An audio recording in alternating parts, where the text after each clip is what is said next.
That nigga, and it's like that. Welcome back. It's your host, Corny Cash. Fuck you talking about? Back with survival time, nigga. We finna go into another one of Suge Knight Hitmans. This nigga named Heron. Fuck you talking about? It's one of his big homies. Well, not his big homies, but one of his homies from his hood. He was cool with Bun Tree and what's that fucking nigga name? Mob James and shit. They was all friends. They all from Compton. They all mob Pyrus and shit. So we finna see what's up. War stories. In this episode, I'll be discussing the life of Heron. Aaron Verdell Palmer was born on October 8, 1962, in Compton, California. Heron, also known as Goldie or Smokey Robinson's son because of him being light-skinned with green eyes, grew up on the east side of Compton and lived in what is now mob Pyru territory. Standing at 5'9" and athletically built, Heron was always a ladies' man. He was known for stealing dudes' girls and beating up the guy after. In late 1978, he went to CYA for an armed robbery. By the time he was released, he came back even more swole. Heron was thugging in the streets way before Crip and Blood gangbanging came into full effect. He was a loud talker, but everything he said he could back up. He developed a reputation as crazy wild in the streets of Compton. When he wasn't in and out of jail, Heron was robbing and selling drugs to hustle up cash flow. He didn't mind getting his hands dirty. In the 80s, Heron was described as a beast in Compton, a guy that would knock you out and didn't hesitate to pull the trigger. By the late 80s, he's alleged to have committed multiple murders, but his rage wasn't structured until he got with Suge and Deathrow. Suge's Deathrow records allegedly started with $1.5 million in drug money, most of which came from cocaine boss Michael Harris and his wife Lydia. Deathrow would earn. Yeah, for all y'all niggas that don't know, yeah, that's how Deathrow got started. Also, him sticking up Vanilla Ice and shit for some more money. He actually got pushed by him and Dr. Dre got pushed by a drug dealer. Then Dr. Dre took the album and took it to another label and shit, but it took him a while to shop off the Chronic and shit. If it wasn't for Suge Knight doing that shit, they wouldn't even been able to make Chronic actually, because Dr. Dre was broke. All them niggas were really broke.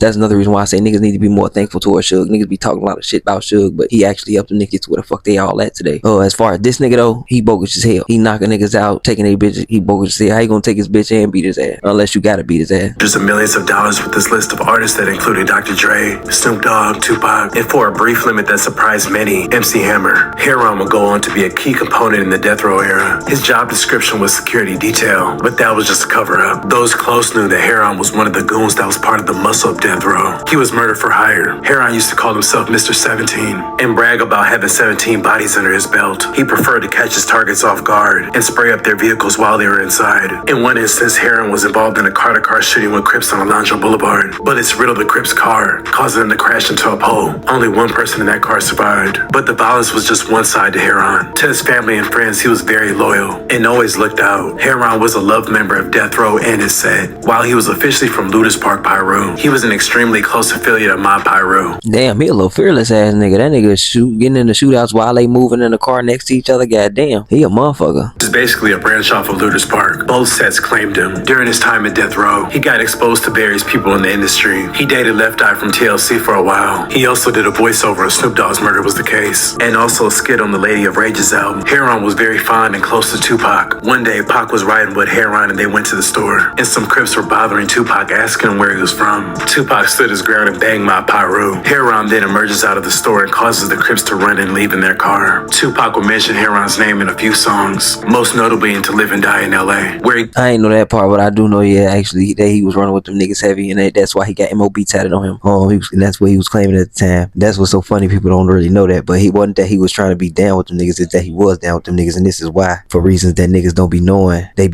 was out here taking up for the nigga and pulling the nigga in and shit, and taking him to the hood. They actually talk about taking that nigga to the hood and shit, and actually tattooing that shit on him at the hood, because you can't get the tattoo nowhere else but in the hood. He couldn't have got the shit nowhere else. A brief roll call to the members he really rocked with. When Tupac ran up and punched Orlando Anderson at the MGM Grand Casino, Heron was right there to assist with the beatdown, but Tupac initiating the stomp down on Orlando was 100% the wrong move. Orlando Baby Lane Anderson was a known hitter for the Southside Compton Crips. At the time, he was being investigated for multiple murders, including Damon Long, who Orlando allegedly killed in 1995, and the murder of Elbert Webb Jr., who Orlando allegedly killed at a party on Kemp Street in 1996. So it wasn't a surprise that Baby Lane struck back that same night. Tupac was shot 4 times, and Heron was the only person from Mob to go to the hospital and stay with Tupac after he got hit, while everyone else partied the night away at Club 662. When Tupac died 6 days later, Heron took it especially hard, and he definitely wanted revenge. revenge. After Tupac's death, Heron and Napoleon became close. Heron would take Napoleon and show him around the city. At that time, Napoleon was fascinated by Compton and the surrounding areas. Heron had close ties to Inglewood. One day, Risky, who was the album cover artist for Tupac and the Outlaws, called Heron saying that he was in trouble with some Crips. Heron and Napoleon then sped from the valley to the location and hopped out on the Crips with guns. When the Crips saw Heron, they immediately didn't want any problems. In Heron's final days, things with Deathrow were a bit shaky. He allegedly wasn't getting paid by Suge, but Heron was still loyal nonetheless. Deathrow associates began turning on each other. George E. Williams and Heron, who were both from Deathrow and the same gang, eventually Yeah, y'all know we already did this nigga. He basically the one who smoked him. He was smoking niggas from Deathrow. He smoked everybody from Deathrow, actually, due to the simple fact that Suge not paying him as much as he wanted from us. Heron falling out, which came to a head on June 1st, 1997. On that Sunday, a Deathrow and Pyro picnic was being held at Gonzalez Park in Compton. Shortly before, George Williams had been telling people that Heron shot him and tried to kill him. Heron was playing football at the park when he got a beep on his pager, so he left. One witness saw Poochie, Roderick, George, and his girlfriend Woozy, who was dressed as a man that day, follow Heron as he left the park. While he was stopped at a red light and blocked by traffic, Woozy and Roderick jump at the main intersection armed with automatic weapons and open fire. Bullets struck Heron 13 times. He died at the scene. The bold action occurred in broad daylight in front of numerous witnesses, including a fire department truck who was 2 cars behind. Only Roderick was convicted of Heron's murder, but many say Woozy, George's girlfriend, was allegedly behind the fatal shots. Heron is survived by his children and family. Fast forward to January 19th, 2014. Heron's son Christopher was on his way home from high school track practice when he was caught in the middle of a shootout between 2 Mexican gangs that were at war. A stray bullet struck Christopher in the head. When police arrived,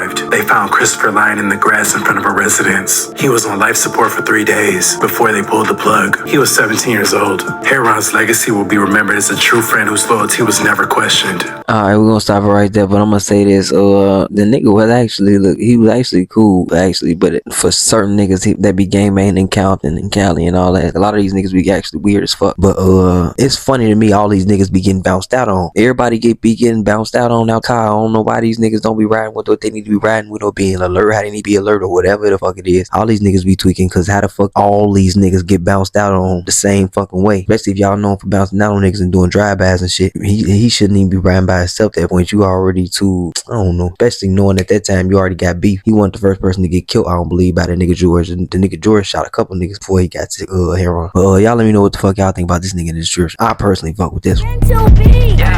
Hey, gotta know your purpose, understand what worth is. These snakes is lurking, observing, trying to close your curtains.